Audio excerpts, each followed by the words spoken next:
கர்த்தருடைய பரிசுத்த நாமத்திற்கு மகிமை உண்டாவதாக.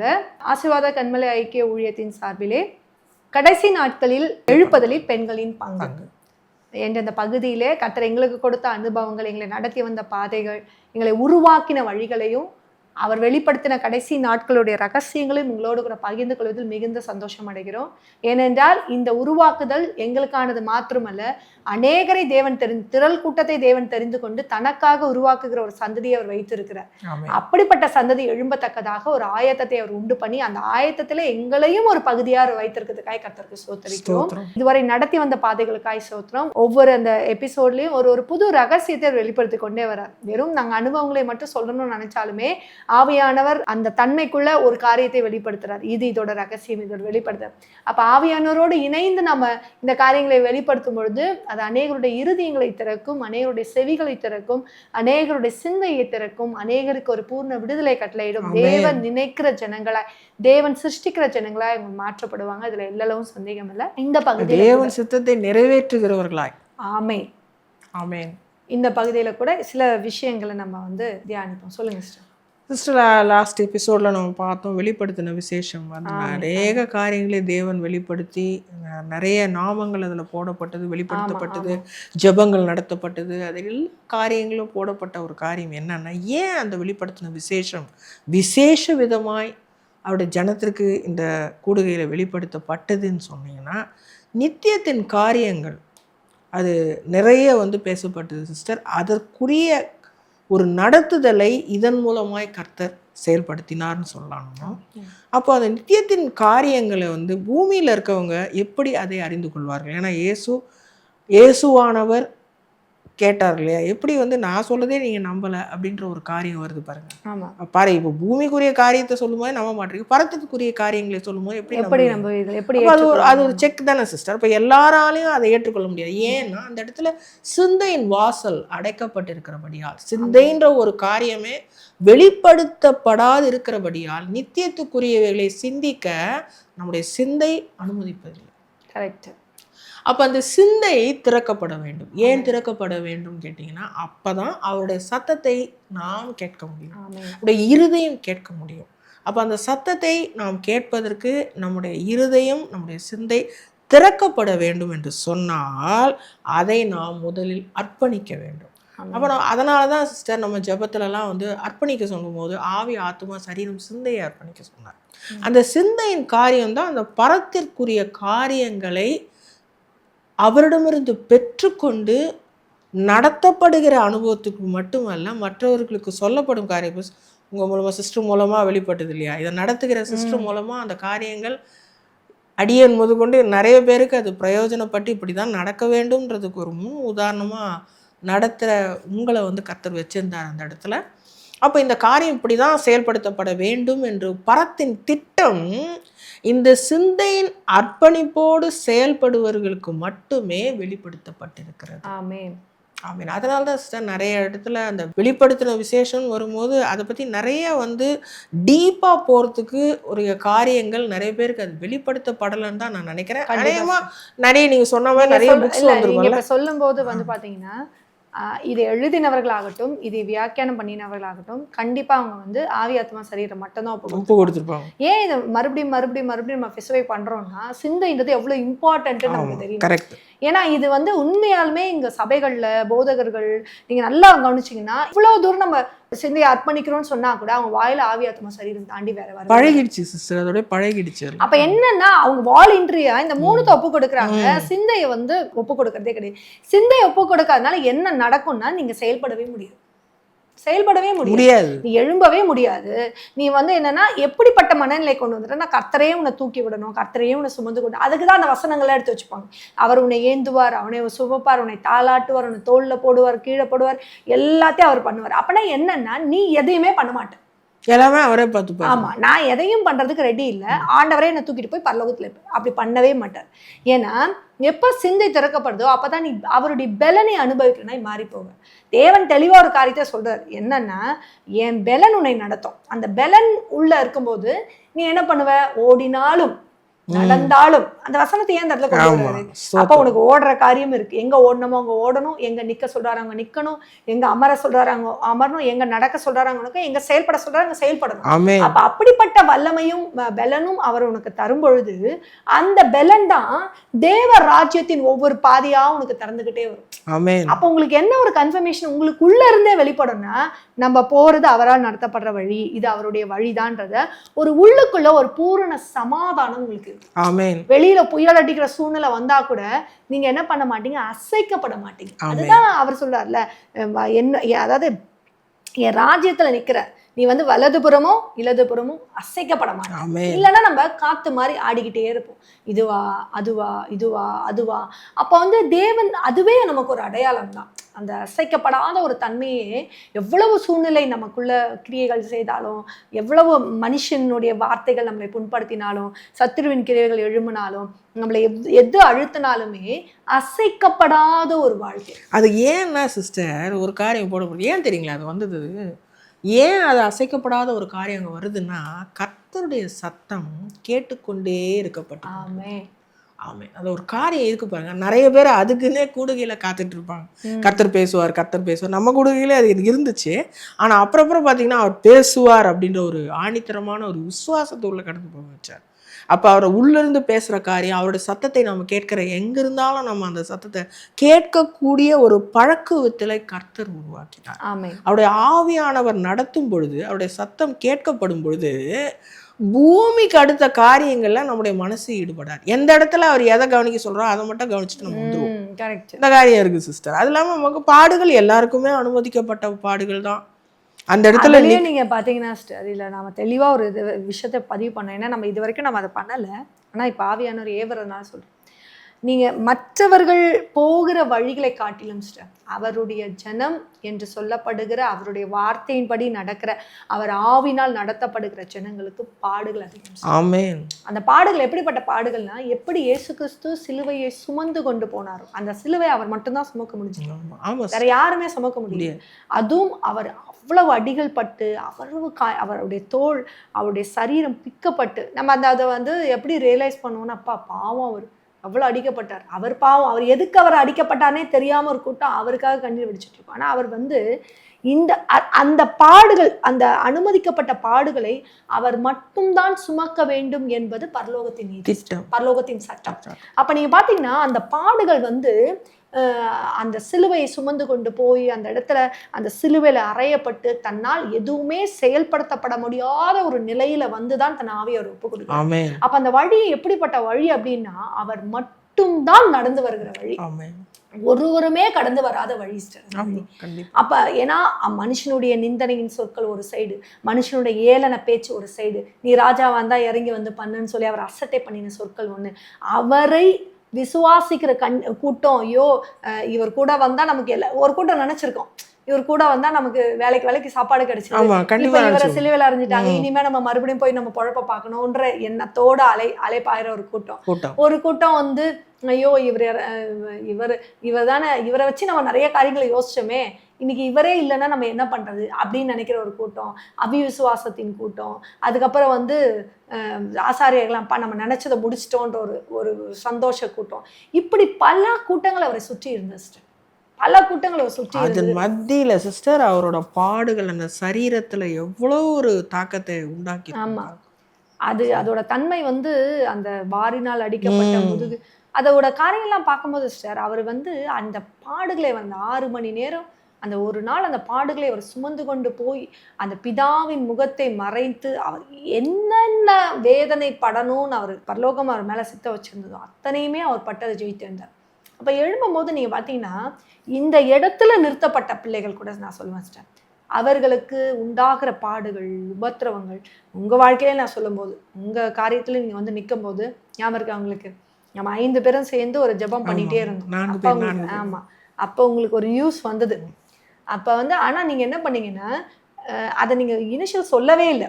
நம்ம அந்த 4 பேரும் அந்த 1 hour 1.5 hours முடித்த பிறகு தான் நான் ஒரு காரியத்தை சொல்லாமா, அப்போ உங்கள் சன்னோட அது ஒரு ஒரு ஒரு மரண செய்தி, அது ரொம்ப சாதாரண ஒரு விஷயம் கிடையாது சிஸ்டர்.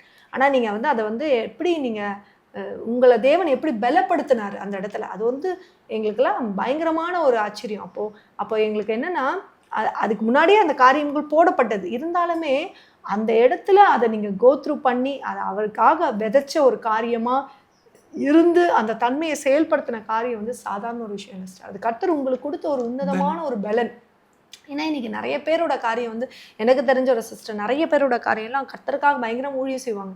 அவங்களோட காரியங்கள் அவங்க குடும்பத்தில் ஏதாவது ஒரு இழப்பு நேரிடும் போது தேவனுக்காக தானே செஞ்சேன், தேவனே என் கைவிட்டார், இனிமேல் எனக்கு தேவன் சொல்லி விலகி போகிற காரியம், அந்த வழியை விட்டு விலகி போகிற காரியம் அநேகர் வாழ்க்கையில் இருக்கு. ஆனால் இந்த இடத்துல நம்ம சொல்லப்படும் போது எப்பேற்பட்ட உபத்திரவத்தின் மத்தியிலும் சிஸ்டர் நமக்கு வந்து எல்லாமே அவரை பின்பற்றினா நன்மை தான் நடக்கும்னு இல்லாதபடி தீமை வந்தாலும் அவர் ஒரு காரியத்திற்காக தான் நமக்கு அனுமதித்திருக்கிறான்னு சொல்லி அந்த அனுமதியோடு நின்று இன்னை வரையும் அவர் நிற்க வைத்திருக்கிறாருன்னா அவர் எப்பேற்பட்ட தேவன். ஆமென்.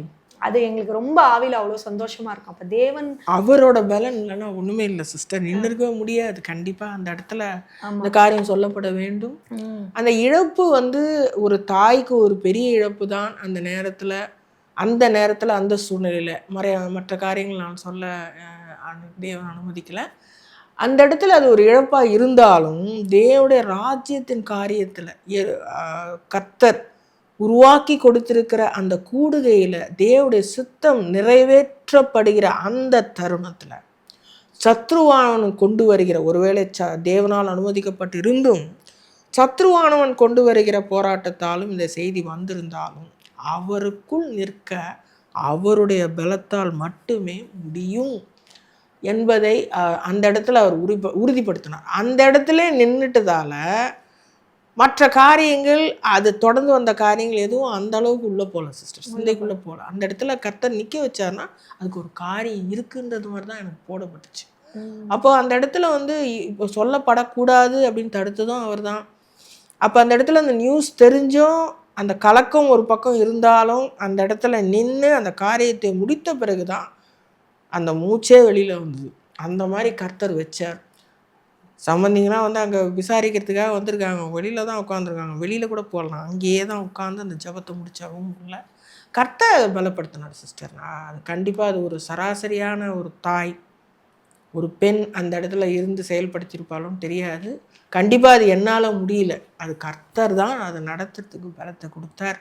கூட இருந்த சகோதரிகளாக உங்களையும் சேர்த்து தான் சொல்கிறேன். அந்த 4 பேர் கூடுகையில் உங்களுடைய அந்த ஒரு நடத்துதல், என்ன சூழ்நிலை வந்தாலும் நீங்களும் அந்தந்த ஸ்தானத்தில் அவங்கவுங்களுக்கு அனுமதிக்கப்பட்ட பாடுகளை பட்டு கொண்டு இருக்கிறீங்கன்றதை பார்த்து கொண்டு தான் இருக்கேன். அதே சமயம் இந்த காரியம் சொல்லப்படும் போது நம்ம அந்த பாடுகளில் வந்து நீங்கள் சொல்கிற மாதிரி தேவனை தூஷிக்காதபடி ஒரு அதாவது இதுதான் யோபு. நீங்க பாருங்க, ஒவ்வொருத்தருக்குமே இந்த இருதயம் கொடுக்கப்பட்டு அதோட தன்மை அப்பதான் அப்ப ஏன் தேவன் வந்து தாசனை கண்டாயோ அவன் உண்மை உத்தமன், ஏன் அப்ப பாருங்களேன் தேவன் இறங்கி சாட்சி கொடுக்குறாரு. இப்ப நம்ம நிறைய நேரத்துல நம்ம யோசிப்போம், நமக்கு தேவன் இறங்கி சாட்சி கொடுக்குறாரு, நம்மள என்ன யோசிப்பார்லாம் நம்ம நினைக்கிறோம்.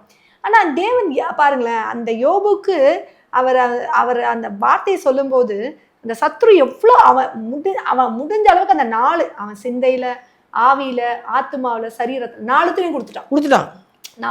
சொல்லப்படாதது அங்க சிந்தை, கரெக்ட். 4த்துலயும் ஆமா ஆமா. ஆனா அந்த சிந்தையில இருந்து வெளிப்பட்ட அந்த அறிக்கை பாத்தீங்களா, கர்த்தர் கொடுத்தார், கர்த்தர் எடுத்தார். இதுதான் வந்து அந்த இடத்துல தேவன் அநேக இடங்கள்ல சொல்ல வச்சார். அந்த வசனத்தை தான் வந்து நான் சொல்லிட்டு இருப்பேன். நிறைய பேர் ஆறுதல் சொல்ல வந்தாங்க, கிறிஸ்துவர்கள் மத்தியிலையும் சரி, பிரஜாதி மத்தியிலையும் சரி, ரட்சிக்கப்படாதவங்க உறவினர்கள் இருக்கிறாங்க அவங்க மத்தியிலையும் சரி, ஏன் இங்கே இல்லாமல் எங்கேயோ கொண்டு போய் நான் சொன்ன மரணன்றது எங்கே இருந்தாலும் வரும். இவனுக்கு அங்கே வந்ததா இல்லை வேற எங்கேயாவது வந்திருக்கும். இங்கே மரணன்றது பொதுவானது, அது என் மகனுக்கு தான் அப்படின்றது. இயேசுவை ஏற்றுக்கொண்டதால் இந்த மரணம். நிறைய பேர் அப்படி வந்து முத்தரிக்க வந்தாங்க. அப்போ நான் சொன்ன மரணன்றது இன்னைக்கு இருக்கும், அடுத்த செகண்ட் இருப்போமான்ற நிச்சயமே இல்லாதது அந்த மரணம். அதில் நம்ம என்ன வந்து கர்த்தர் நம்மை வைத்து என்ன செய்ய போகிறார், அதற்கு நாம் எப்படி நின்னோம், அதை தான் நம்ம எடுத்துட்டு நடக்கணுமே தவிர அந்த காரியங்களுக்குள்ள அந்த வசனங்கள் நம்ம பலப்படுத்துறது. அவரோட வார்த்தை வந்து அப்படி பலப்படுத்தி நம்மளை வந்து இப்ப அந்த உங்களுக்கு வந்து இழப்புன்றது பெருசு, ஆனா அந்த இழப்பின் தன்மையில கூட நாங்க நிறைய ஆச்சரியப்பட்டிருக்கோம். கர்த்தர் வந்து இவங்களுக்கு எப்படி ஒரு அந்த பலனை உண்டாக்கி கொடுத்துருக்கிறாரு. அந்த தன்மை, ஏன்னா அந்த ஸ்தானத்துல அந்த பகுதியில நிக்க நமக்கு அப்போ வந்து நமக்கு எப்படி நம்ம கொடுத்தாருன்னா திசைகள் தோறும் நம்ம நிக்க வச்சோம். கிழக்கு, மேற்கு, வடக்கு, தெற்குன்னு சொல்லி 4 திசைகள் தோறும் நிக்க வச்சு அந்த ஒவ்வொரு திசையோடைய பாரத்தையும் அதனால ஜனங்கள் எதுலலாம் நொறுக்கப்படுறாங்க, ஒரு திசைக்குமே ஒரு ஒரு தன்மை இருக்கு சார். அதுல நிக்க வச்சு அந்த ஜபிக்க வச்சு அந்த திசைக்குரிய காரியங்கள் அந்த திசையில நிக்கிற மக்களுக்காக அங்க நிக்க வச்சு அது அதோட அப்ப வந்து அதுக்கு தேவன்கிட்ட கேட்கும் போது சொன்ன, நான் எப்படி நின்னனும், இதை தான் நான் உங்களை நிக்க வைக்கிறேன்னு சொல்றேன். நான் எப்படி நின்ன, நான் என் பிதாவின் சித்தத்தின்படி அவருடைய விருப்பத்தின்படி நான் எங்கெங்கெல்லாம் நின்னனோ அதே மாதிரிதான் நீ மனவாட்டியா இருந்தா நீ இந்த இடத்துல நிக்கணும். உனக்கு நிக்க வச்ச இடத்துல நீ எந்த இடத்துல எந்த திசையின் வழியா நிக்க வைக்கிறியோ அந்த திசையின் பாவம் உன் மேல சுமத்தப்படும்.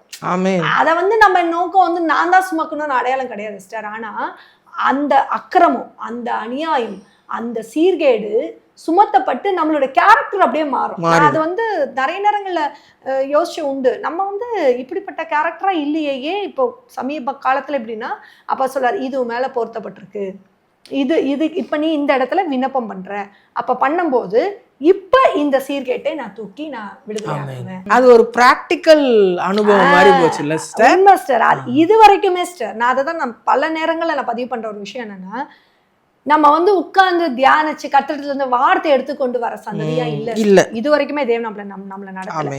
நம்முடைய ரியல் லைஃப்ல, நம்முடைய வாழ்கிற அன்றாட வாழ்க்கையில அந்த காரியத்தை அவர் கொண்டு வந்து நிறுத்தி நம்மளுடைய இப்ப எப்படி பழக்கப்பட்டுட்டோம்னா, நம்ம வீட்டுல ஒரு விஷயம் நடந்தா கூட அதை கரெக்டா காடோட ரிலேட் பண்ணி பாக்குறேன்.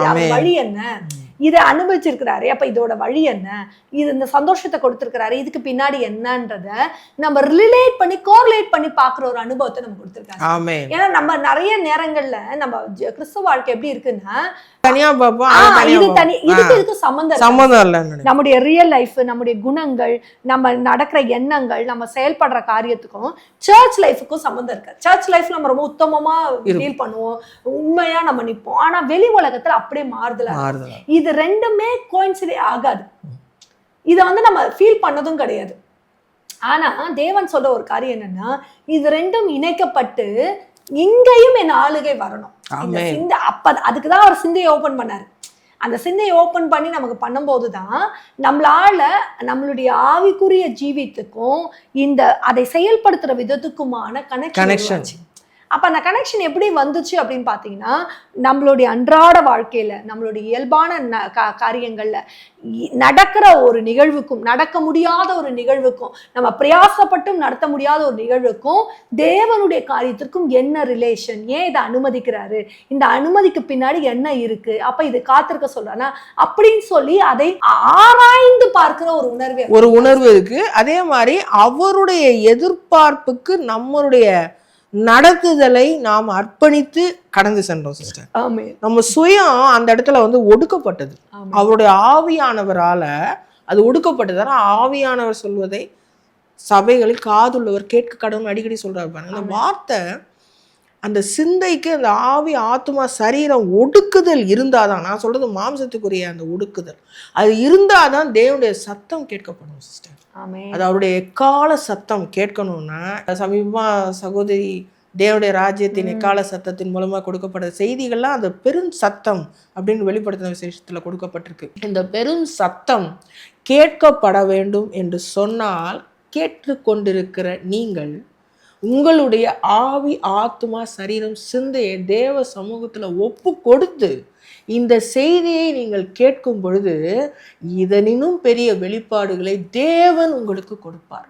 அது நித்தியத்துக்குரிய காரியங்களை உங்களுக்கு இன்னுமாய் வெளிப்படுத்தும். இது வந்து உறுதி.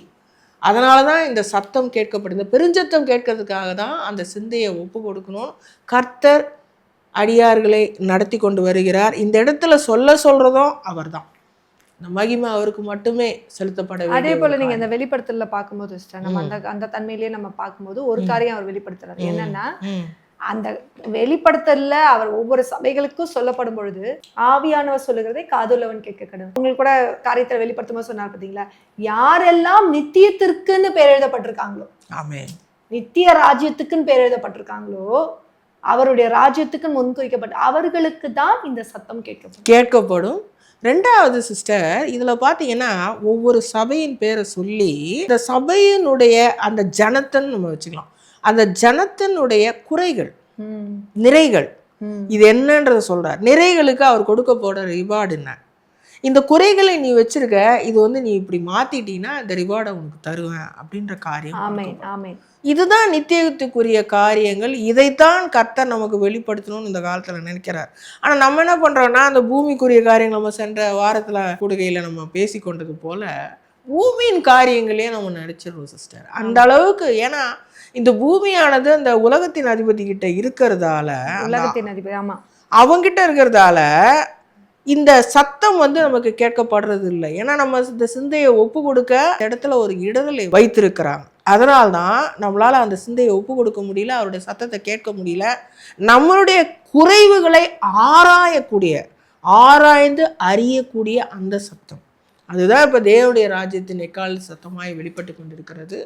நமக்குள் காணப்படுகிற குறைகள் என்னன்றது நமக்கு தெரிஞ்சாதான், அந்த உணர்வை நாம் பெற்றுக்கொண்டால்தான் எங்கு நாம் நிற்கிறோம், நம்ம நிற்கிற இடம் என்ன, நம்ம எப்படி நம்ம நித்தியத்துக்குரியவர்களை அறிந்து கொள்ள நம்மை நாம் தகுதிப்படுத்தி கொள்ள வேண்டும் என்பதை நாம் அறிந்து கொள்ள வேண்டும். நீங்க அதே மாதிரி நல்லா பாத்தீங்கன்னா இந்த யோவான் நிருபத்துல கூட தேவன் ஒரு வார்த்தையை சொல்வார். அதாவது கர்த்தராக இயேசு கிறிஸ்துவை அறிவதே, நம்முடைய கர்த்தராக இயேசு கிறிஸ்து பிதாவையும் நம்முடைய கர்த்தராக இயேசு கிறிஸ்துவையும் அறிவதே நித்திய ஜீவன். அந்த நித்திய ஜீவனை தருவேன் என்பதே அவர் நமக்கு தந்த வாக்கு. ஆமென். அப்போ நீங்க அதே யோவான்ல நீங்க ஒரு இடத்துல பார்க்கும்பொழுது இயேசுவே தேவனுடைய குமாரனாகிய கிறிஸ்து என்று விசுவாசிப்பதே நித்திய ஜீவனுக்குள்ள கொண்டு போறோம். அப்ப நீங்க அவர் எல்லா இடத்துலயும் இங்க தெளிவா பாத்தீங்கன்னா, அந்த நித்தியத்துக்கு நமக்கு எப்ப இந்த நித்திய தன்மையோட ஓபன் பண்ணாரோ, நீங்க பாத்தீங்கன்னா வேதத்துல படிக்க தொடங்கும் போது நித்தியத்தின் தன்மை எல்லாம் நமக்கு அப்படியே பெருசா தெரியும். கரெக்ட். நம்ம கண்கள் அதை தேடி படிக்காது. ஆனா நீங்க திருப்புற இடத்துல எல்லாமே அந்த நித்தியத்தோட காரியத்தை நமக்கு காட்டிட்டே வரும். நித்திய கர்த்தத்துவம், நித்திய ராஜ்யம், நித்திய மகிமை, நித்திய கிருபை, இந்த நித்தியத்துக்குரிய தன்மைகள் எல்லாமே ஓப்பன் ஆயிட்டே வரும். இங்க அதுக்கு முதல் படியே நித்திய ஜீவன் தான். அதனாலதான் அந்த எபேசு சபையில இருந்தே அதை அவர் ஓப்பன் பண்றாரு, அந்த கனிகள். அதனாலதான் அதை ஏதேன் தோட்டத்துல அவர் அடைச்சார். விருட்சத்தை புசிக்க கூடாத படிக்க அவர் அடைச்சு. ஏன்னா அந்த சிந்தை இந்த இடத்துல கரெக்ட் ஆயிடுச்சு. எப்படி ஏவாளுக்கு முதல்ல அந்த பாவமே சிந்தையில தான் நடந்துச்சு. இந்த சர்ப்பம் பேசினது அவ சிந்தையில அவ அந்த சிந்தையில அந்த பாவத்தை முடிச்சிட்டா. அப்பயே எப்படி முடிச்சிட்டான்னா, அந்த கனி, அந்த விருட்சகம் பார்வைக்கு புசிப்பும் இன்பமுமா இருக்கிறது என்று கண்டு அந்த சிந்தையில அந்த பாவத்தை முடிச்ச பிறகுதான் அவ செயல்படுத்துறா சரீரத்துல. கரெக்ட். அதை பறிச்சு சாப்பிட்டு தன் புருஷனுக்கு கொடுக்குறா. அது அவரோட செயல்பாடு. ஆனா சிந்தையில இந்த பாவத்தை முடிச்சுட்டா. அப்ப சிந்தை கரப்ட் ஆன உடனே இது எப்படி உறுதிப்படுத்துறாருன்னா, அந்த மகிமையை அவர்களை விட்டு கடந்து சென்று நிர்வாணி என்ற உணர்ந்தார்கள். ஆமா, அந்த வேதம் சொல்லுது இல்ல சிஸ்டர்.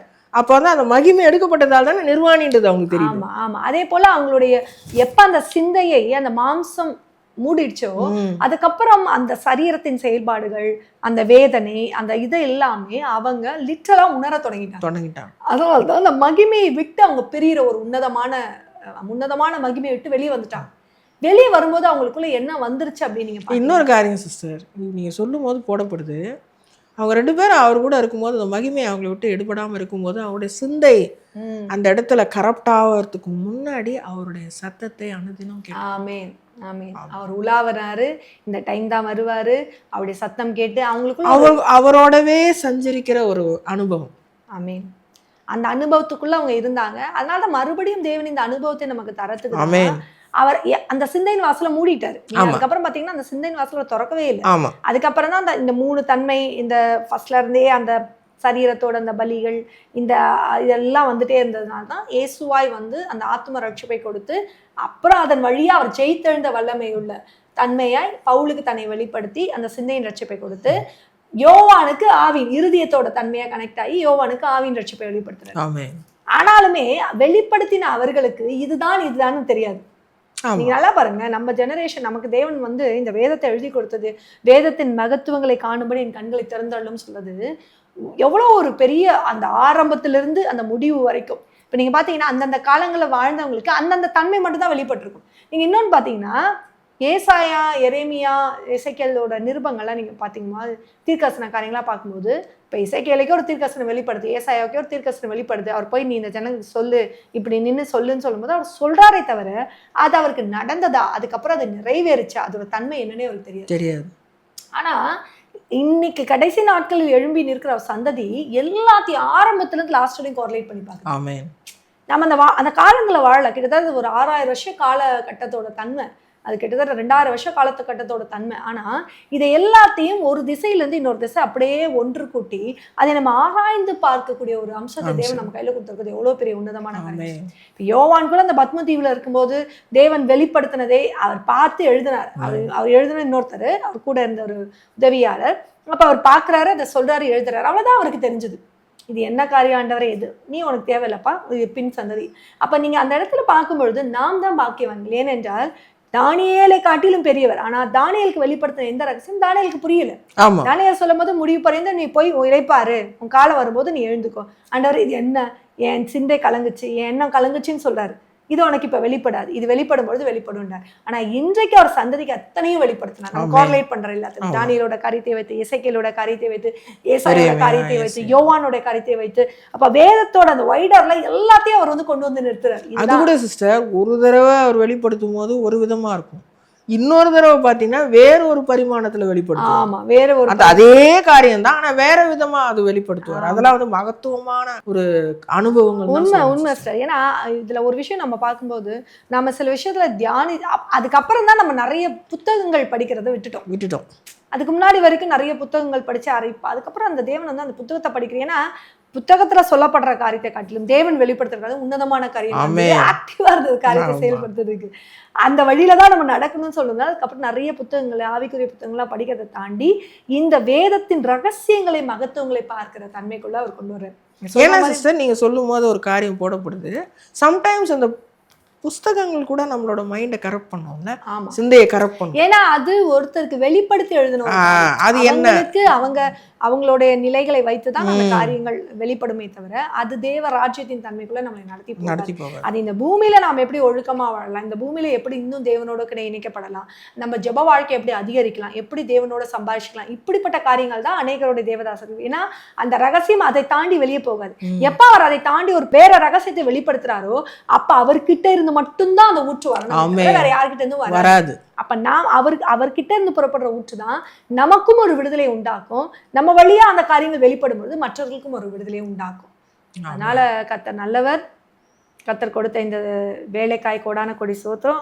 மெயினா இந்த இந்த இதுல எனக்கு தேவன் உணர்த்தின ஒரு விஷயம், இந்த வெளிப்படுத்தின விசேஷத்தை யார் அறிந்து கொள்ள தொடங்குறாங்களோ அவங்களுக்கு தான் நித்தியம்.